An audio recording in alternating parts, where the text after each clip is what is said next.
Royal કોમ્પ્લેક્સના બેઝમેન્ટના કચરામાંથી 500ના દરની જાલી not કચરાના ઢગલામાંથી મળી આવતા પોલીસે તપાસ હાથ ધરી। સ્પેશિયલ ઓપરેશન ગ્રુપે 1 માસ પૂર્વે જાલી નોટ સાથે 2 ઈસમોને એવી સ્કૂલ ગ્રાઉન્ડ પાસેથી ઝડપ્યા હતા, જ્યારે 2 દિવસ પૂર્વે વિઠ્ઠલવાડીના એક ઈસમને ઝડપ્યો હતો। ત્યારે હજુરપાઈગા રોડ ઉપર આવેલા રોયલ કોમ્પ્લેક્સના બેઝમેન્ટના કચરામાં 500ના દરની જાલી નોટ પડી હોવાની જાણ સ્પેશિયલ ઓપરેશન ગ્રુપની ટીમને કરવામાં આવતા આઈજી ગૌતમ પરમાર, પોલીસ વડા ડોક્ટર હર્ષદ પટેલ સહિતના સ્ટાફ રોયલ કોમ્પ્લેક્સ ખાતે દોડી આવી કચરાના ઢગલામાં પડેલી 500ના દરની 95 નોટને કબજે લઈ તપાસનો ધમધમાટ શરૂ કર્યો હતો।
બધા લઈ ગયા લાગ્યા।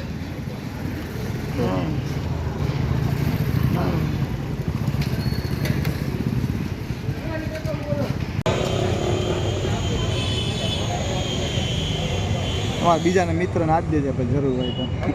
એટલે અમારે બધા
ભાવનગર શહેરના નવાપરા વિસ્તારમાં